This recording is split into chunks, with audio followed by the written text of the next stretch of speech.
오늘 미국 3대 지수 하락했습니다. 어제 상승폭보다 훨씬 더 큰 폭으로 하락했거든요. 어제 잠깐 말씀드렸지만 스몰캡 같은 경우에는 뭐 상승을 못해 거의 보합 수준에서 0.04%인가요? 거의 보합 수준에서 상승했었는데 오늘은 대책에 내려갔습니다. 지금 가장 큰 하락세를 보였고, 결과적으로 장세가 그렇게 지금 세진 않다는 의미겠죠.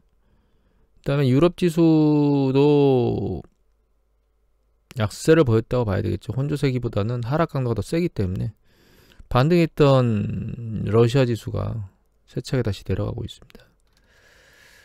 우리나라 지수는 뭐 거의 보합 수준이고요. 지금은 일시적으로 반등한 이후에 눈치 보기를 열심히 해대고 있는데, 오늘 주식시장이 내려간 가장 주된 이유를 여기서 미국 시장에서는 이렇게 설명하고 있습니다.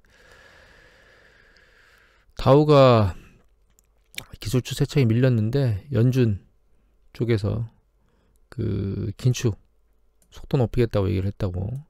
이거 이미 시장에서 많이 알려진 거 아닌가요? 그럼에도 불구하고 결과적으로는 이런 발언에 이슈에 대해서 이 반응을 한다는 얘기는 결과적으로 시장이 약하다는 뜻이겠죠. 다만 이제 계속 말씀드리지만 PMI 지수 같은 거는 괜찮게 나오고 있습니다. 유럽하고 뭐 중국은 안 좋은 상황으로 가고 있기 때문에 지금 볼 필요가 없고요. 50 밑으로 떨어졌거든요. 수축금이라고 보고 있지만 여기 보시면 이제 유로존, 이거는 4월 1일 날 나온 서비스업, 4월 5일, 이 서비스업은 4월 5일 오늘 나왔고요. 그래가지고 여기 보시면 기대치가 54.8이었는데 55.6으로 오히려 그 이전하고 거의 비슷한 수준, 기대치보다 높게 나왔습니다.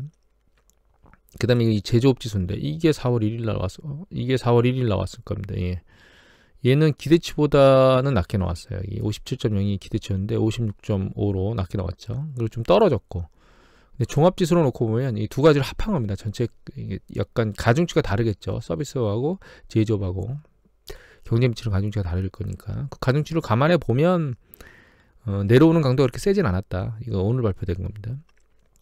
그리고 기대치보다 높게 나왔습니다. 미국도 마찬가지입니다. 미국도 보시면 이거 ISM 제조업지수 오늘 나왔거든요. 반등했습니다. 3월달 괜찮다고. 그러니까 우크라이나하고 러시아 상황을 반영한 치거든요. 이거는 서비스업 지수, PMI 지수가. 그리고 이거는 마켓에서 나온 겁니다. 같이 미국 서비스업 지수인데 두 가지 모두 다 반등했습니다. 그래서 제조업 쪽은 좀 충격을 받았지만 서비스업은 상대적으로 괜찮다. 그래서 말씀드렸듯이 쫄 필요까지는 없다. 다만 지금 이제 긴축 속도가 굉장히 빨라질 거라고 얘기되는 것들하고 인플레이션 압력들이 계속 쏟아지고 있는 것들이 향후에 어떻게 영향을 미칠 것이냐라고 하는 부분들은 심리적으로 불안감을 조성하고 있다, 이렇게 이해를 하면 될 것 같아요.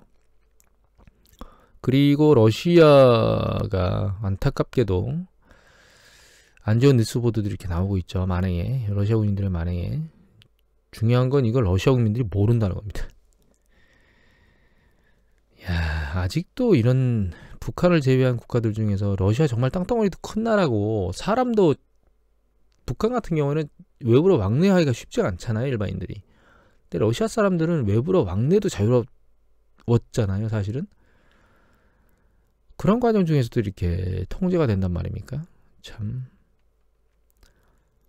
러시아 이상한 나라입니다.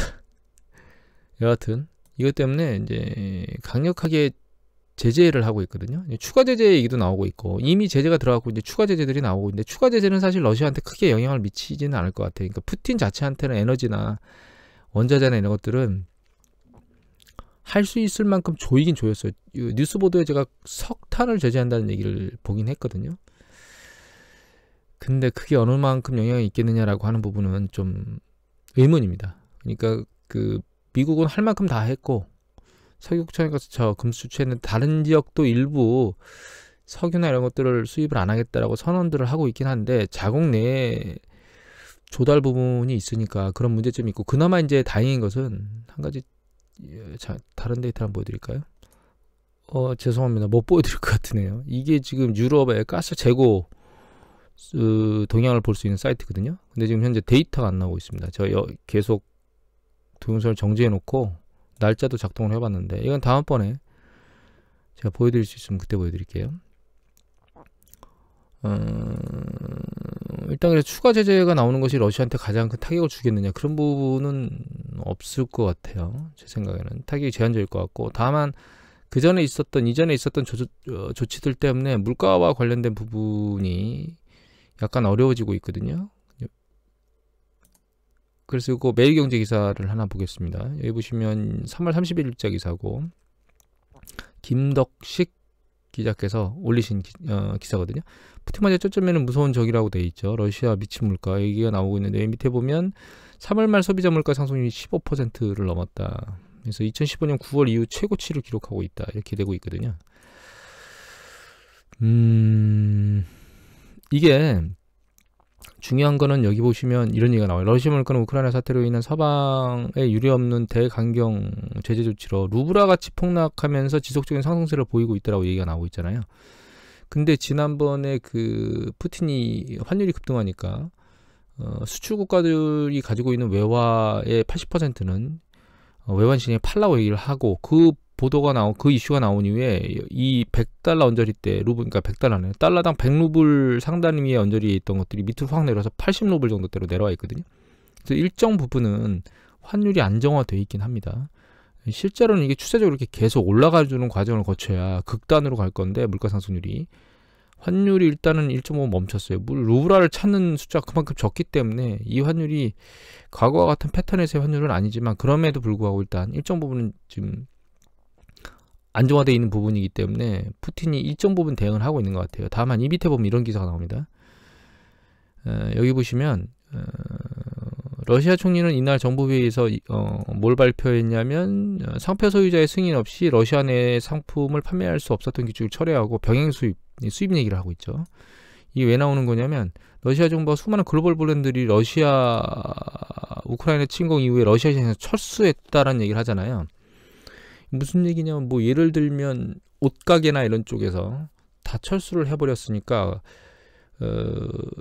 유니클로나 이런 쪽에서 물건을 자기네 국가에서 들고 들어와서 국내에서 러시아 내에서 팔아줘야 되는데, 그 기업 자체가 철수를 했으니까 그런 행동을 할 수가 없죠. 그러니까 일부 수입업자들 그냥 외국에서 사다가 국내로 들여가지고 팔아라, 이런 얘기를 한다는 거죠. 그러니까 주요 생필품과 관련된 것들이 숫자 급격히 줄어들었으니까 결과적으로는 그 수요가 늘어나면서 물가가 올라가겠죠. 그리고 외국에서 수입해서 들어올 때 결과적으로는 국내 이 사람들 입장에서는 물건을 수입하려면 물건 자금을 결제해야 되는데, 그 자금을 결제할 때 달러 수요나 이런 것들이 있겠죠. 해외에서 루블을 안 받으려고 하겠죠. 그러면 루블을 달러로 교환해야 되는 요소들이 생길 겁니다. 어떤 형태로든, 자국 내 수입업자들 같은 경우에는. 그런 경우에는 달러 수요가 올라가면서 결과적으로는 루블 가치가 떨어지는 이런 현상이 나중에 추세적으로 나타날 가능성이 있다, 이렇게 이해를 하시면 될 것 같고요. 그거보다 더 중요한 건 물자 자체가 없다. 루블이 안정화되는 게 중요한 게 아니고, 물건 자체가 없기 때문에, 물건 자체가 없는 것 때문에 희귀해져서 물가가 올라간다, 이런 개념도 이해를 하시면 됩니다. 그러니까 물건은 있는데 루블화 가치가 올라서 가치가 낮은 돈을 가지고 물건을 살 때 물가가 올라가는, 사는 사람 입장에서 놓고 보면 그런 개념이 하나가 있고, 또 하나는 환율이 안 오른다 하더라도 시장에 물건이 없으니까 그 물건을 사려고 하는 사람들이 수요가 올라가고, 그러면 그 사람들이 더 많은 돈을 주고 그러니까 팔려고 하는 사람은 더 많은 돈을 받고 팔 수 있는 행위를 할 수 있겠죠. 그게 물가를 올릴 수 있는데, 전자보다 지금 후자 쪽의 움직임이 훨씬 더 강력할 것 같다, 이런 느낌이 듭니다. 일반인들이 사는 생필품, 뭐 설탕이나 막 이런 것들, 사재기 하는 것들, 이런 것들을 보셨죠. 그러니까 일반인들이 생활 필수품에서 쓸 수 있는 것들에 대한 수출 물량들이 줄어들게 되면 러시아 쪽으로, 그러면 그게 물가 상승 압력으로 동반되게 되고, 그게 다시 또 환율 쪽으로, 왜냐하면 수입을 해야 되니까 환율 쪽으로 불똥이 튀는 이런 순환의 고리를 만드는 과정이 있을 건데, 결과적으로는 이게 그러니까 시간이 있어요. 시간이 지나야만 만들어지는 거라는 거죠. 시간이 지나야만.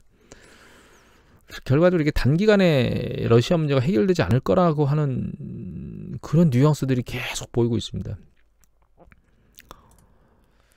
또 한 가지는, 그래, 우리 같이 죽자라고 하는 행위들을 지금 계속 하고 있습니다. 에너지 쪽은 이미 손을 댔기 때문에 에너지는 뭐 손을 안 대고 있고, 지금 식량 가지고 손을 대고 있거든요. 식량 가지고 우리 수출 안 하고 뭐 이렇게 하겠다, 이런 얘기를 하는데, 아까 보도 본 그 물가 얘기를 보면 여기 밑에 보면 러시아가 쩔쩔매고 있다는 얘기도 하고 있지만 여기 보시면 러시아발 공포 우리나라 4% 진입했다 뭐 이런 얘기들이 나오잖아요.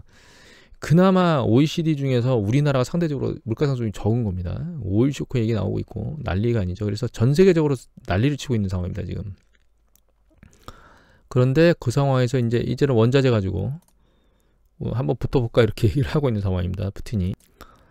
그러니까 같이 죽자 이거죠. 그런데 중요한 거는 전 세계에서 그 자국 자체로 그 봉쇄를 당해도 견딜 수 있는 국가가 두 군데입니다. 그게 러시아하고 미국이거든요. 러시아도 미국도 둘 다 자국 내에서 에너지가 생산되죠. 그 다음에 자국 내에서 농산물도 대량으로 생산합니다. 그래서 자급자족이 가능한 국가가 딱 전 세계 두 개입니다. 러시아하고 미국. 그래서 러시아가 강력하게 제재를 한다 하더라도 여기가 지금 여기는 북한보다 더한 것 같아요, 지금. 결과적으로 사람들 다 쥐어짜는 형태로 버틸 수 있다는 거죠. 그렇게 하면서 5월 며칠인가요? 초인가요? 그 승전의 날 전까지는 최소한 전쟁에서 밀어붙일 것 같고, 그때까지도 만약에 푸틴이 원하는 상황이 만들어지지 않으면 그 뒤에도 전쟁을 계속하지 않을까 이런 생각이 들고 있습니다, 지금. 여기 보시면 우크라이나군 돈바스 얘기를 하고 있는데 기사를 하나 볼게요. 지금 북부 쪽에서는 다 철수하고 동부 쪽으로 집중하는 것 같습니다. 이거는 연합뉴스 기사고요. 누가 올리셨냐면 4월 5일자 기사입니다. 이거는 연합뉴스 보도로 나왔네요. 앵커 보도가 나온 거 보니까. 여기 보시면 미시간과 동부 슬라반스크라고 하는 곳을 지목했는데 여기를 다시 점령하려고 한다는 거예요. 슬라반스크가 어디냐면 지도상으로 여기입니다. 슬라반스크가. 예, 맞습니다. 여기가 슬라반스크거든요. 이름은 안 나오고 있는데 여기 우리나라는 번역 안 돼 있는데 슬라반스크 여기입니다.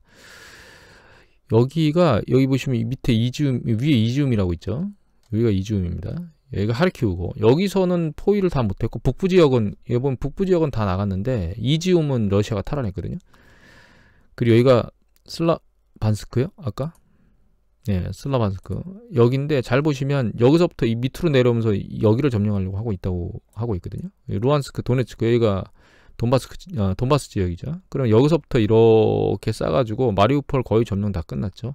이렇게 해서 밑으로 연결되는, 그래서 여기 크림반도로 연결되는 이런 전체적인 부분을 다 점령해서 땅덩어리 동쪽의 일부, 동남쪽 일부를 다 뜯어내가지고 자기네 국가로 소속시키지는 않겠지만 독립시키는 형태를 취하면서 전쟁이 끝날 것 같습니다.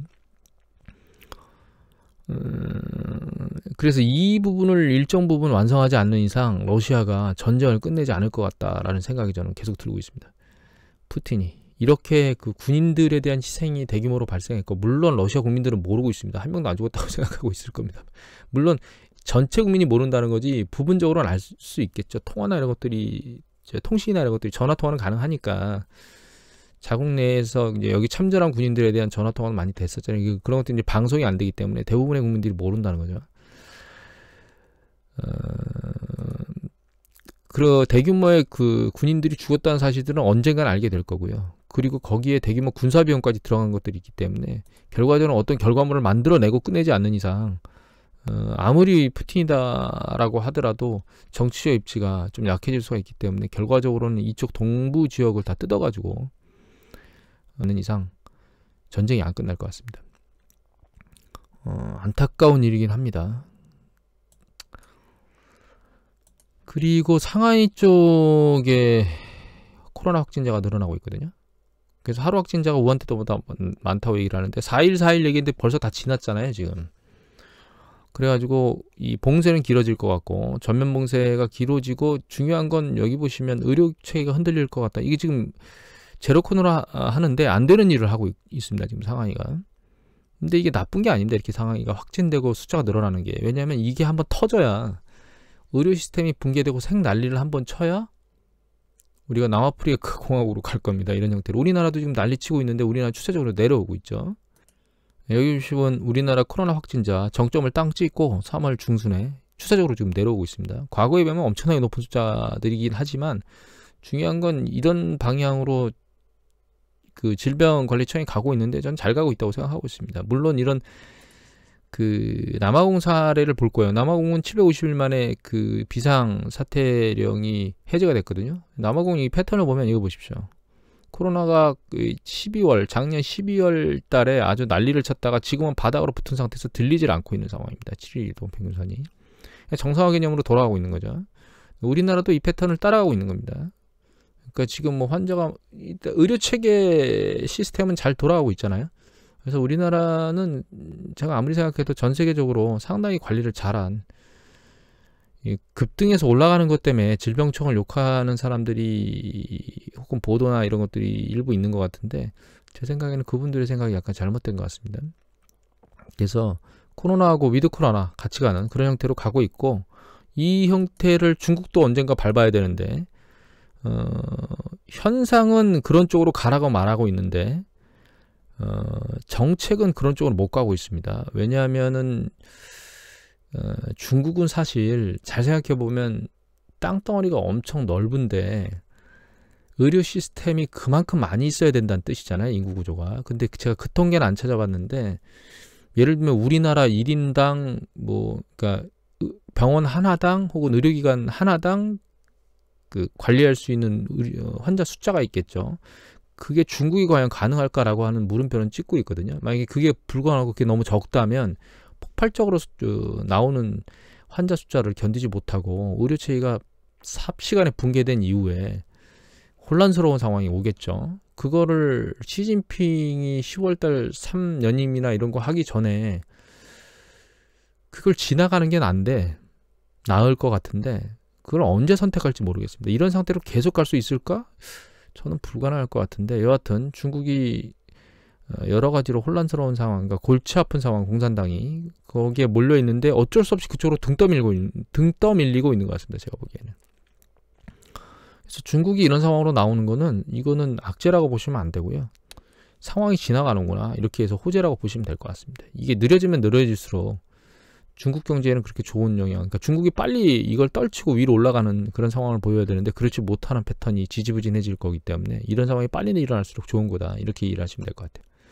정리를 해보면 우크라이나하고 러시아의 침공 상황이 일어난 뒤에 생난리를 치면서 공포스러운 상황이 한번 지나갔거든요. 그리고 저점을 찍고 반등한 상황에서 우크라이나하고 러시아가 답보 상태로 가서 무엇인가 빨리 휴전되는 거 아니야? 라고 하는 상황으로 가는 것 같더니, 제가 보기에는 돈바스 지역을 완전히 점령하기 전까지는, 이쪽에서 정치적 무엇인가를 획득하기 전까지는 러시아가 끝내지 않을 것 같아요. 우크라이나가 이쪽을 다 탈환할 수 있는 힘이 있겠느냐, 저도 잘 모르겠습니다. 사실 저는 부정적으로 보고 있는데, 그러면 우크라이나는 안타깝지만 그 국민들이 당하는 참상을 생각을 해본다면 일정 부분 땅덩어리를 띄워주고 휴전을 하는 걸 방향으로, 우크라이나가 선택한다면 빨리 끝나겠지만 그렇지 않다면, 그리고 여기를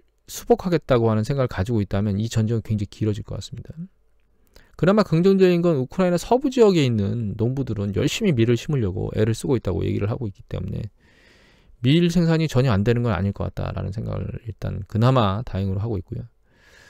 그리고 그렇게 우크라이나 상황이 진행되는 과정 중에 인플레이션 압력은 계속 올라가고 있고, 아직 그 연준에서 하고 있는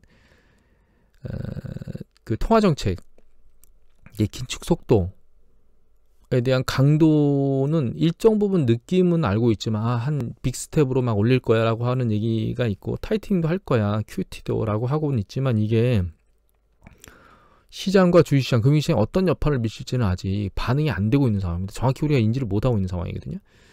그런 부분 때문에 불안정성을 한동안 띄고 계속 움직일 것 같고요. 일정 부분 반등한 것에 대해서 이제는 우리가 조정에 대한 생각들을 하고 있어야 되는 상황으로 다시 돌아갔습니다. 그래서 다시 말씀드리면, 결과적으로는 기업 실적 발표 플러스 연준의 그 출구 전략 속도의 부분에서 이 부분의 조정 강도가 결정될 것 같고요. 그 강도 이후에는 최종적으로 이번 조정에 저점을 찍을 것 같습니다. 그리고 하반기 일정 부분의 상승 강도가 있고, 그 다음에 정점을 찍고 추세적으로는 내려가지 않을까 이런 생각을 현재로서는 하고 있습니다. 아직도 이제 지금까지 말씀드린 부분에 바뀐 사항은 없습니다. 오늘은 이것을 마치도록 하겠습니다.